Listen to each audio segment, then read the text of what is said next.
Nepal, the Himalayas, rooftop of the world, and a mecca for mountaineers. Attempting to climb Everest for the first time is geologist Jim Davidson. I've been a hiker and a skier and a climber for 35 years, but I also had a career as a geologist as well. I've been dreaming about climbing Everest for 30 years. On Everest on April the 25th, Jim Davidson begins his ascent to the mountain with a dangerous climb from base camp across the icefall up to Camp 1, 2,510 feet above. All right, that's a big crevasse. And arrived at Camp 1 around 8 o'clock in the morning. An earthquake has struck 51 miles northwest of Kathmandu, measuring 7.8 on the Richter scale.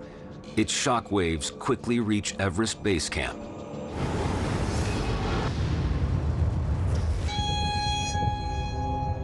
Up at Camp 1, Jim Davidson feels the shock waves too.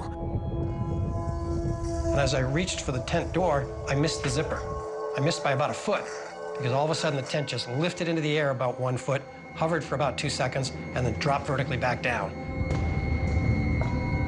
And that's when the first waves of the earthquake were rippling through the glacier.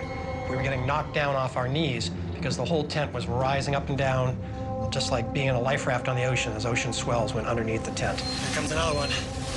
Can't tell. And with all of that coming together, that's when we knew we were in the middle of something really huge.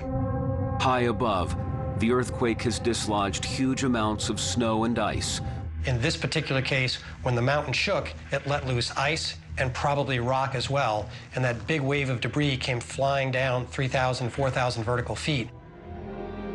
But above at Camp 1, Jim Davidson is still in danger.